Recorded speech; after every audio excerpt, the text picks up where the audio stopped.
আসসালামু আলাইকুম এভরিওয়ান, কি অবস্থা সবার? কেমন আছেন? আবার হাজির হলাম নিউ একটা ব্লগে। তো আজকে আপনাদের দেখাবো বাংলাদেশ থেকে কি আসলো সৌদি আরবে। তো দেখতে পাচ্ছেন প্রিয় দর্শক, আমি একটা লাকিস ওপেন করতেছি। লাকিসটা কিন্তু বাংলাদেশ থেকে আসছে। তো আমার একটা ফ্রেন্ড দেশে গেছিল, তো ৩ মাস ছুটি কাটিয়ে কিন্তু আবারও ব্রেক করছে সৌদি আরবে। তো দেখতে পাচ্ছেন প্রিয় দর্শক, এটা হচ্ছে লাকিজের ভেতরের দৃশ্য। লাকিজের ভেতরে কিন্তু অনেক কিছু আছে। তো দেখতে পাচ্ছেন এখানে কি, কি আছে আসলে আমি নিজেও জানি না। দেখা যাচ্ছে লেবু, সবগুলা প্যাকেটিং আছে। আমরা খুলতে থাকি, তারপর দেখতে থাকি কি, কি আছে এর ভিতরে। তো পুরো ভিডিওটা দেখতে থাকুন, দেখলেই বুঝতে পারবেন। তো একটা বিষয় হচ্ছে যে, যারা দীর্ঘদিন সৌদি আরবে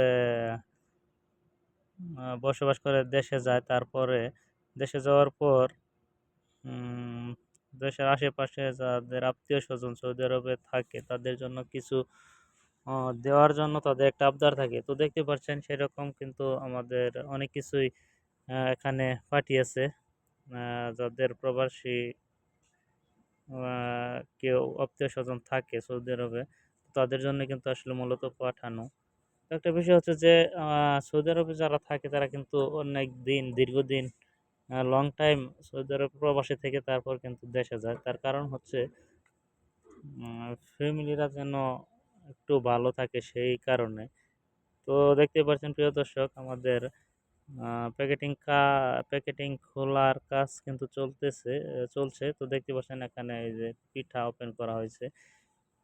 এটার ভিতরে পিঠা আছে। কি পিঠা? এটাকে পুলি পিঠা বলা হয় আমাদের ভাষায়। তো আপনাদের ভাষায় কি বলা হয় জানাবেন। তো এখানে আছে ট্যাংরা মাছ।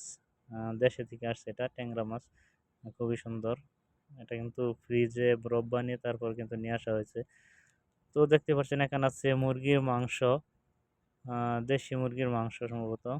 হাঁসের মাংস আছে। তারপর আছে কি আ মাছের ডাইল, আর অনেক কিছু আছে। তো দেখতে থাকুন। আ এখানে দেখতে পাচ্ছেন পিঠা গরম করা হচ্ছে। পিঠা খাবে সবাই। এগুলো কিন্তু বাংলাদেশ থেকে আসছে। পুলি পিঠা বলা হয় এগুলা। তো